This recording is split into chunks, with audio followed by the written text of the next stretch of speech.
ताबड़तोड़ एक्शन लेता हुआ भारतीय सेना लेती हुई नजर आ रही है, केंद्र सरकार लेती हुई नजर आ रही है, जिसमें जहां एक तरफ पाकिस्तानी महिला से शादी करने वाले सीआरपीएफ के जवान मुनीर अहमद को नौकरी से बर्खास्त कर दिया गया है, तो वहीं गुजरात की राजकोट पुलिस ने 3 पाकिस्तानी नागरिकों के खिलाफ एक्शन लिया है।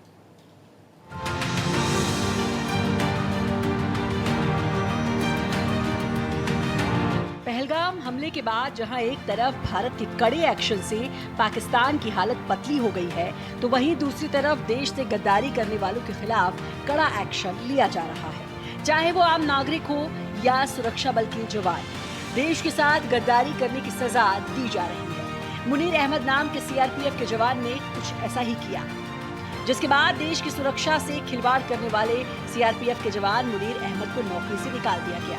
मुनीर ने एक पाकिस्तानी महिला से शादी की थी। वीजा खत्म होने के बाद भी अपनी पत्नी को छिपाए रखा। मामला राष्ट्रीय सुरक्षा के लिए खतरा माना गया। विभाग को लॉन्ग टर्म वीजा आवेदन के बारे में जानकारी नहीं दी। सीआरपीएफ की 41वीं बटालियन के जवान मुनीर अहमद ने बिना जानकारी दिए पाकिस्तान की मीनल खान से वीडियो कॉन्फ्रेंसिंग के जरिए निकाह किया था। इस विवाह को भारत और पाकिस्तान के मौलवियों की मौजूदगी में अंजाम दिया गया। इसके बाद मीनल खान 28 फरवरी 2024 को सामान्य टूरिस्ट वीजा लेकर भारत आ गई थी, जो मार्च 2025 में खत्म हो गया था। मुनीर ने वीजा खत्म होने के बावजूद मीनल खान को वापस पाकिस्तान नहीं भेजा और जम्मू में अपने घर में छिपा कर रखा। इतना ही नहीं, सीआरपीएफ तक को इस बात की जानकारी दिए बिना ही मुनीर ने अपनी पत्नी के लॉन्ग टर्म वीजा के लिए भी अप्लाई कर दिया। लेकिन पहलगाम आतंकी हमले के बाद जब पाकिस्तानी नागरिकों को वापस भेजने का आदेश आया, तो मुनीर अहमद की पोल खुल गई, जिसके बाद देश की सुरक्षा से खिलवाड़ करने पर सीआरपीएफ के जवान को न सिर्फ अपनी नौकरी से हाथ धोना पड़ा, बल्कि उसकी पत्नी को भी पाकिस्तान वापस भेज दिया गया। वहीं गुजरात के राजकोट पुलिस ने अवैध तरीके से रह रहे 3 पाकिस्तानी नागरिकों के खिलाफ एक्शन लिया है। गिरफ्तार किए गए इन 3 पाकिस्तानी नागरिकों में 50 साल की ये रिजवाना है और ये उसका 29 साल का बेटा जुशान और ये जुशान का 2 साल का बेटा है।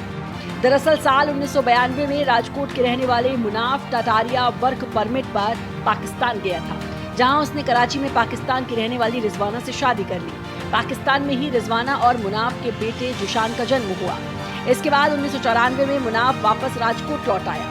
इसके बाद 1999 में रिजवान अपने बेटे जुशान के साथ भारतीय वीजा पर राजकोट पहुंची और फिर कभी वापस नहीं लौटी। इतना ही नहीं, 2021 में अवैध तरीके से भारत में हुए रिजवाना ने अपने बेटे जुशान की शादी कराई, जिसे एक बेटा 10 सितंबर 2022 को हुआ। लेकिन अब अवैध तरीके से भारत में रह रही पाकिस्तानी रिजवाना का परिवार पुलिस की गिरफ्त में है। पुलिस अब इस बात की जांच में जुटी है कि रिजवाना के साथ पाकिस्तान से कोई और आया था या नहीं।